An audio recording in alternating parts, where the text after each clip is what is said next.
You can start.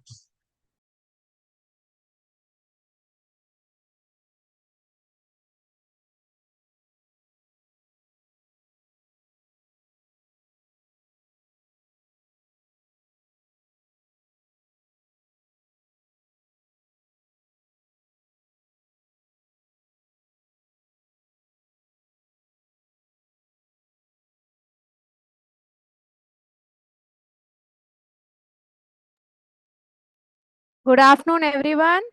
सभी को आज के दिन का स्वागत है।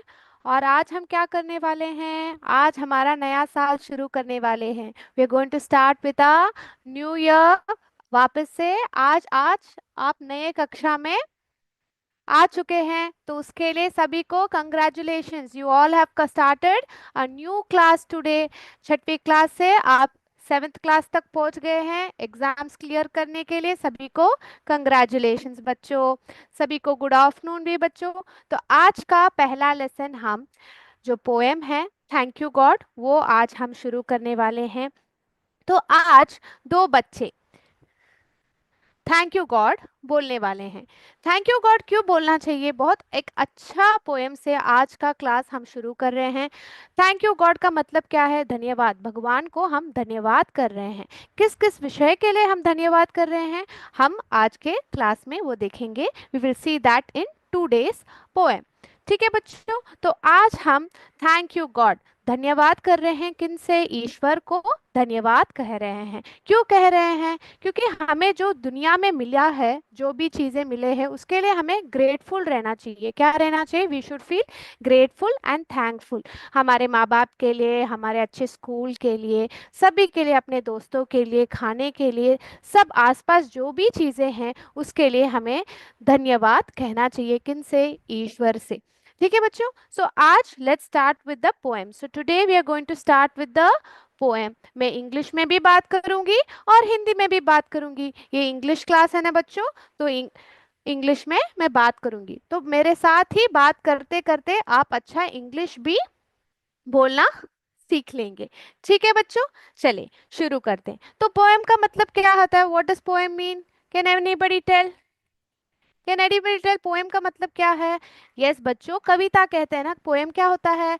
पोएम का मतलब कविता है। तो कविता में, यस वेरी गुड कॉम्पोजिट विद्यालय।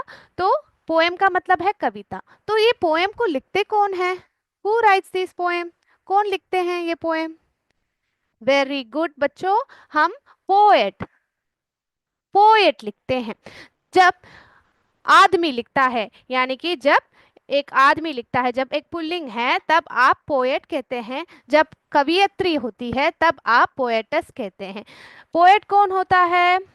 अगर एक कवि है, यानी कि एक आदमी ने लिखा है या एक लड़के ने लिखा है, जब पुल्लिंग होता है तब आप कवि कहते हैं। उसी प्रकार अंग्रेजी में यू से पोएट क्या बोलते हैं? पोएट। POET बच्चों, POET स्पेलिंग लिख लीजिए। और जब हम एक औरत लिखती है, एक महिला लिखती है, या एक छोटी सी बच्ची लिखती है, जब स्त्रीलिंग होता है, तब आप क्या कहते हैं? पोएटेस। क्या कहते हैं? कवियत्री। वेरी गुड बच्चों, कवियत्री। तो ये पहले हम जान लेते हैं कि कविता को हम इंग्लिश में क्या कहते हैं बच्चों? वी से यस पोएम। पोएट कब कहते हैं? पोएट हम कवि और कवियत्री के लिए भी कहते हैं इंग्लिश में, बट पोएटस मतलब हम सिर्फ कवियत्री के बारे में बात कर रहे हैं। अगर कभी आप देखते हैं कि एक महिला कवि, यानी कि एक कवियत्री को पोएट कहा गया है, वो गलत नहीं है। मेनी टाइम्स क्या होता है बच्चों? पोएट दोनों पुल्लिंग और स्त्रीलिंग के लिए इस्तेमाल किया जाता है, कवि और कवियत्री के लिए इस्तेमाल किया जाता है। परंतु पोएटस जो है सिर्फ कवियत्री के लिए इस्तेमाल किया जाता है। ठीक है बच्चों, तो ये समझ लीजिए। और हमें ये भी जानना है कि अभी इस कविता कौन से कविता? थैंक यू गॉड कविता के जो पोएट है या पोएटस है, कौन है? तो आपके जो पोएम के अंत में अ नौ नि मस कैसे बोलेंगे? अनोनिमस। अनोनिमस ऐसे करके आप बोलेंगे। अनोनिमस।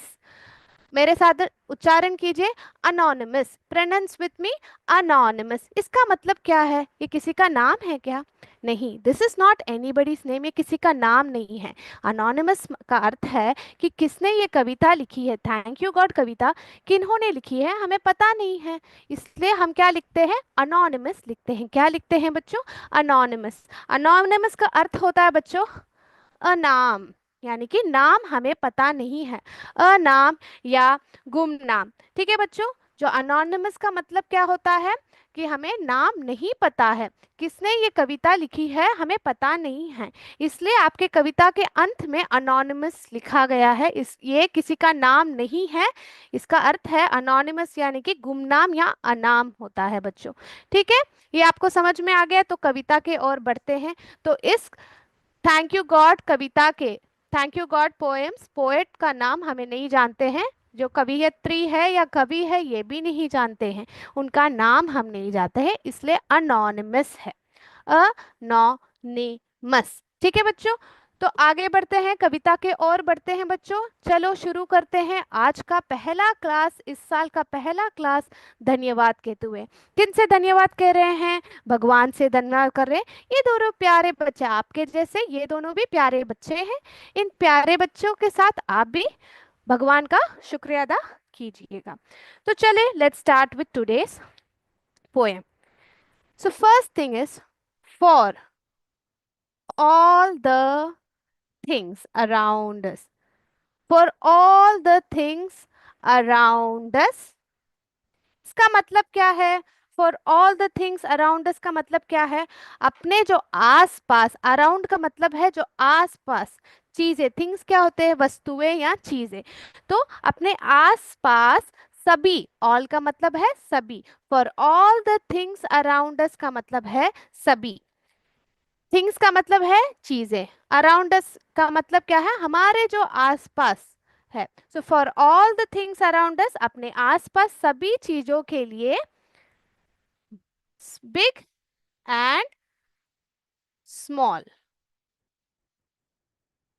तो for all the things around us, हमारे आसपास जो भी चीजें हैं, छोटी हो या बड़ी हो, बड़ी हो या छोटी हो। बिग का मतलब है बड़ा, स्मॉल का मतलब है छोटा। तो अगर वो बड़ा हो या छोटा हो, बड़ा चीज हो, बिग हो या स्मॉल हो, दोनों के लिए शुक्रिया अदा, थैंक यू, धन्यवाद। ठीक है, then what are they saying? For all the creatures. मेरे साथ उच्चारण कीजिए, pronounce with me, for all the creatures. क्या बोलेंगे? Creatures on this earth.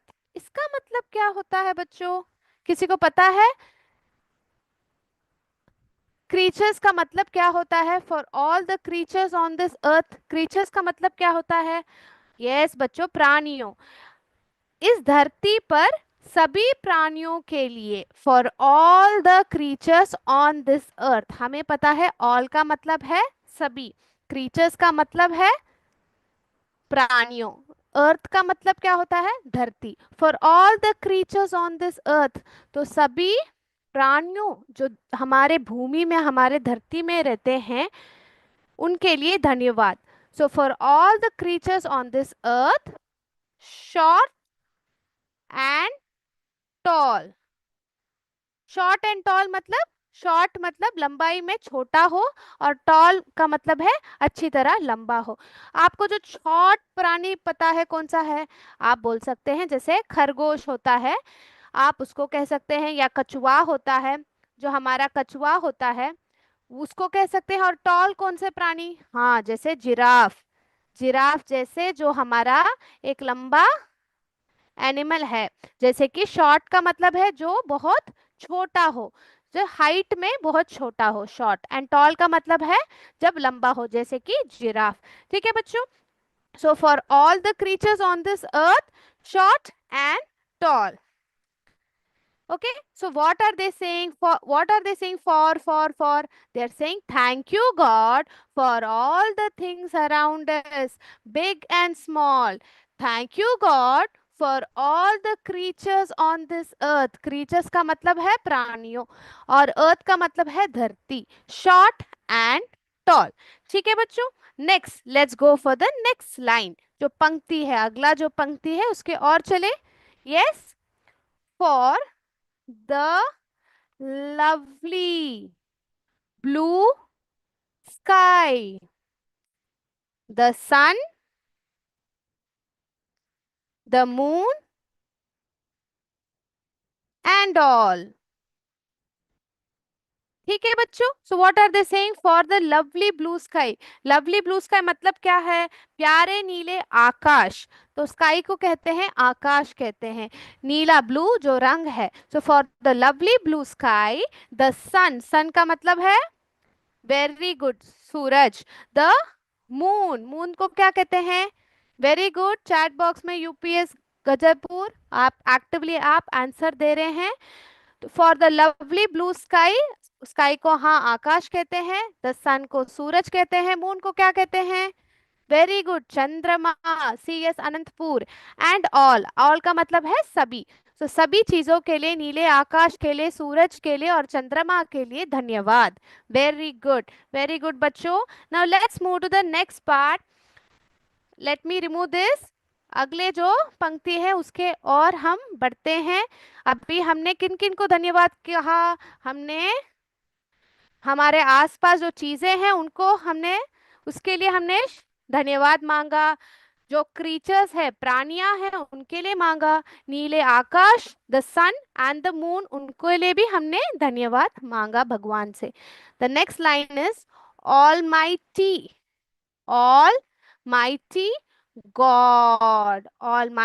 God we thank you. यहाँ पे देखिए वाई कैपिटल है बच्चों, यहाँ पे देखिए बच्चों वाई कैपिटल है। क्यों कैपिटल है, क्योंकि हम भगवान को धन्यवाद कह रहे हैं, इसलिए यहाँ पे बीच में कैपिटल आता है। आपने देखा होगा एक फुल स्टॉप के बाद या एक्सक्लेमेशन पॉइंट के बाद आप कैपिटल लेटर से शुरू करते हैं।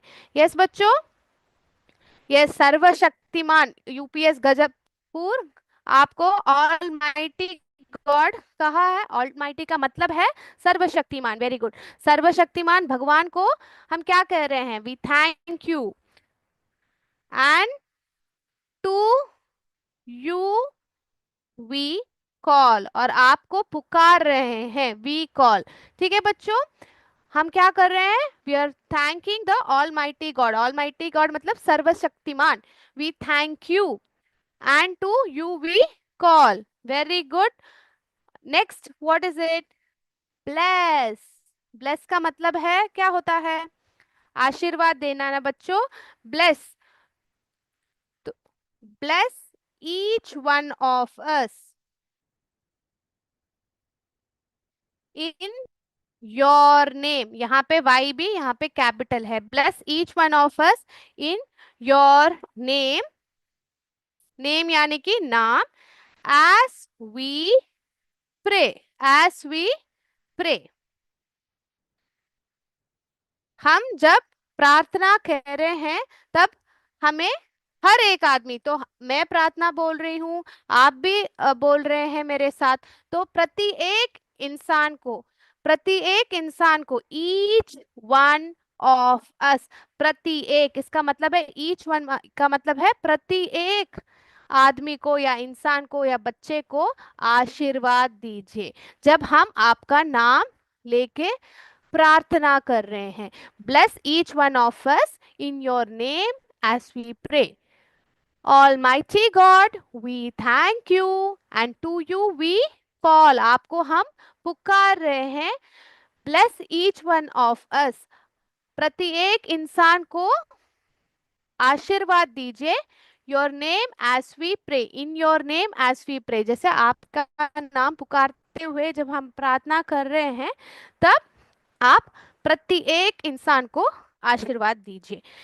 Next, give us love, give us love, kindness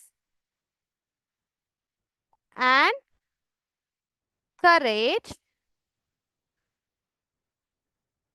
day by day. Give us love. Love यानी कि प्रेम। काइंडनेस का मतलब क्या होता है? दयालु बनाना, दयालुता। Love, kindness and courage. Courage का मतलब क्या होता है बताइए चैट बॉक्स में। Very good.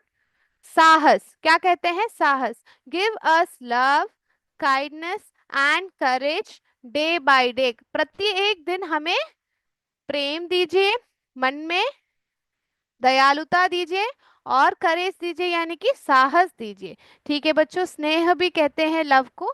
Yes, very good. Give us love, kindness and courage day by day. Next line says, ये हटा देती हूँ बच्चों।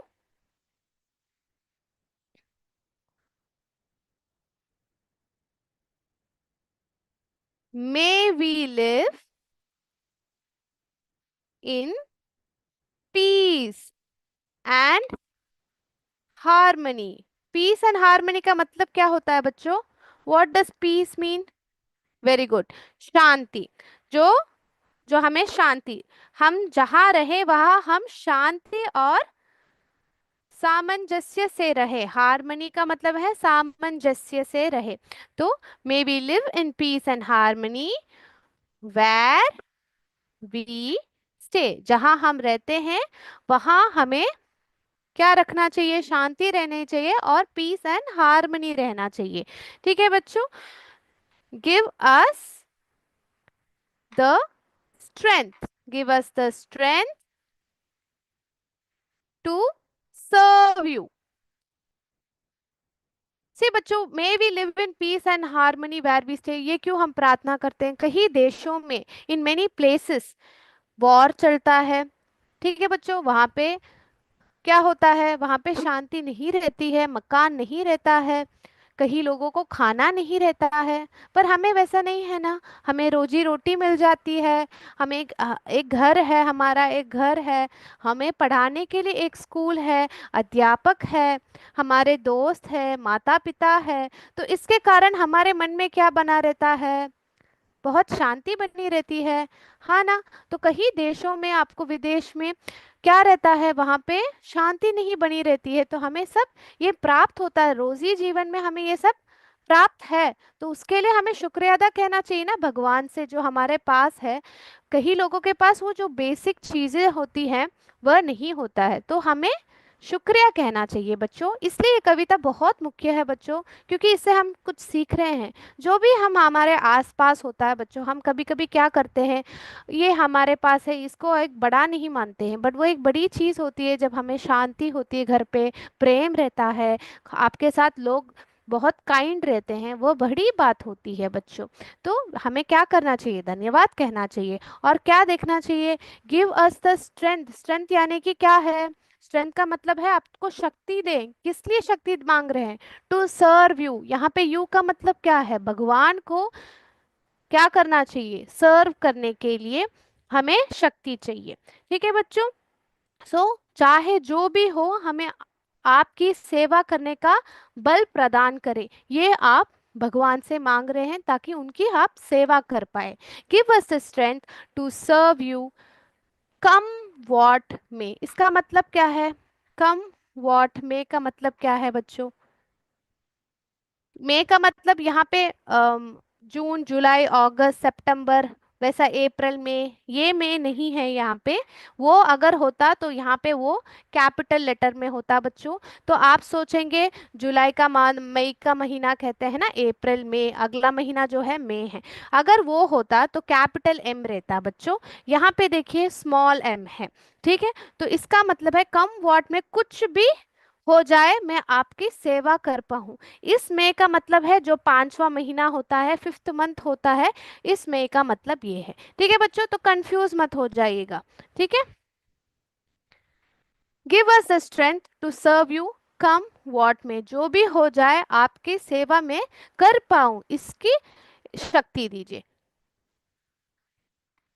ठीक है बच्चों। Next, be with us O God.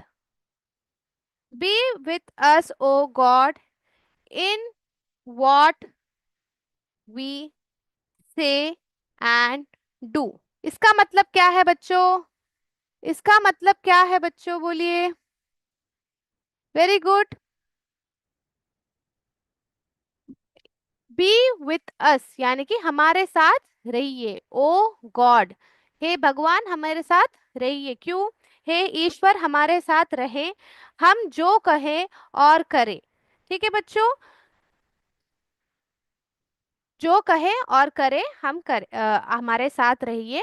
और एक्सेप्ट दिस प्रेयर, ये जो प्रार्थना है उसे एक्सेप्ट कीजिए। Accept this prayer O God, we bow down to you. ठीक है, accept this prayer. Very good बच्चों, सारे बच्चे अच्छी तरह आंसर कर रहे हैं, सारे स्कूल के बच्चे। एक्सेप्ट दिस प्रेयर, प्रेयर यानी कि इस प्रार्थना को स्वीकार कर दीजिए। ओ गॉड, वो we bow down to you, we bow down to you, हम आपके सामने सिर झुकाते हैं। ठीक है बच्चों, तो यहाँ पे कविता खत्म हो गई है, परंतु आप लोग देखिए बच्चों मेरे साथ सही से आंसर कीजिए। तो आप लोगों ने किस प्रकार से सीखा? वेरी गुड बच्चों, स्वीकार करना, यूपीएस भोर कला, आपने अच्छी तरह जवाब दिया है। Accept this prayer O God, we bow down to you, स्वीकार करना। वेरी गुड बच्चों, अच्छी तरह आंसर किया है। तो मैं बच्चों अभी एक स्क्रीन शेयर कर रही हूँ, आप पूरी तरह क्या कीजिए, आंसर कीजिए। आपको कहाँ तक समझ में आया मुझे बताइएगा। ठीक है, तो मैं स्क्रीन शेयर कर रही हूँ।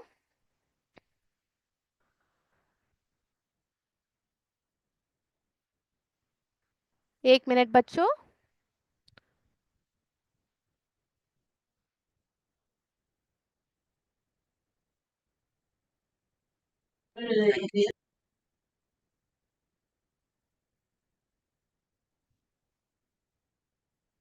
तो बच्चों यहाँ पे आपके जो क्वेश्चन एंड आंसर्स है, आप सही से बताइएगा। वेरी गुड, अभी देखते हैं आप लोगों को कितना समझ लिया है आपने। What are the things for which we should thank God. जो आपके पाठ्य पुस्तक में in your book back answer there are some questions, तो आप मुझे सही सही जवाब दीजिएगा। ठीक है, हम देखते हैं। What are the things for which we should thank God, क्या पूछ रहे हैं हम? What are the things for which we should thank God? We should thank God for all the things around us. We should thank God for all the things around us, all the creatures on this earth.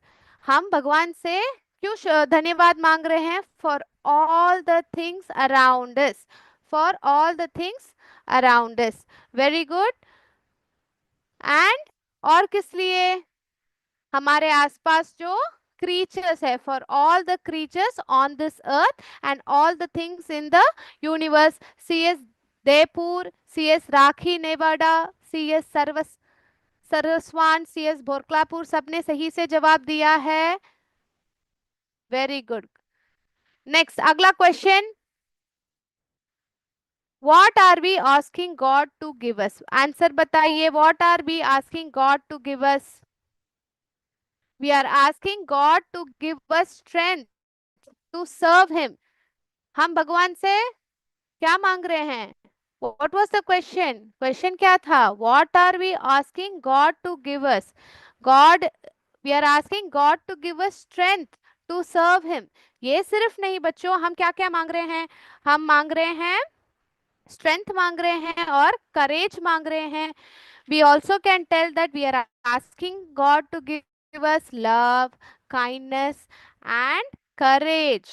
ठीक है, हम ये भी कह सकते हैं बच्चों। What else can we say? देखिए बच्चों, we can also say, देखिए यहाँ पे मैं टाइप करती हूँ, ये भी हम कह सकते हैं to give us love, to give us love, kindness and courage। ये भी आप लिख लीजिए आपके नोटबुक में बच्चों, to give us love, kindness and courage, ये भी आप कह सकते हैं। वेरी गुड बच्चों, सही से आप लोग आंसर कर रहे हैं।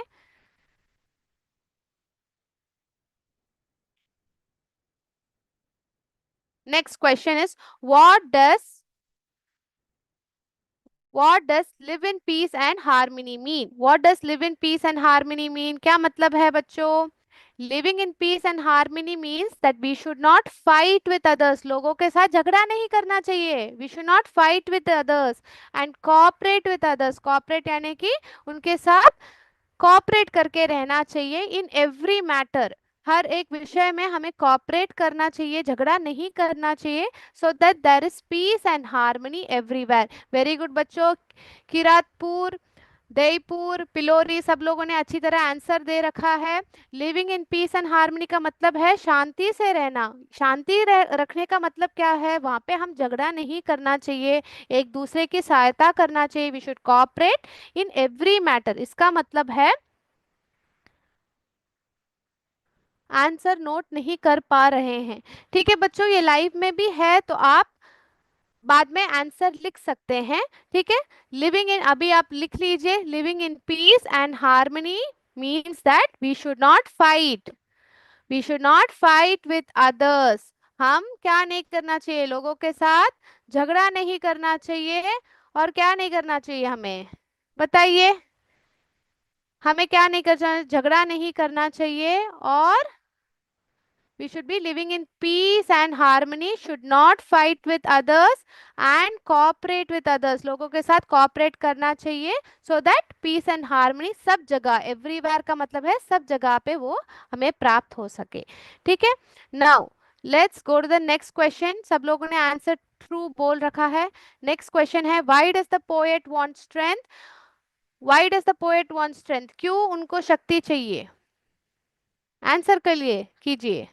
Very good. The poet wants strength in order to serve God in every situation. UPS बाहुवाब, UPS Gajpur, CS शहावतबाद और सगाहत, सब लोगों ने अच्छी तरह आंसर किया है.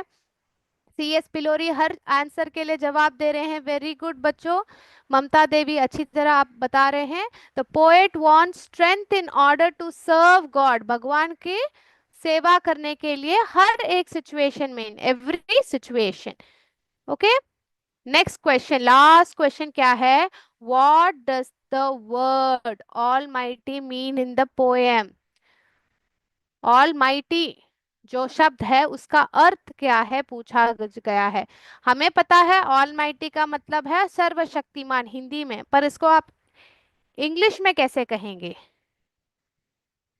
Means God who has the greatest power and immense strength. This means that God who has the greatest power and immense strength.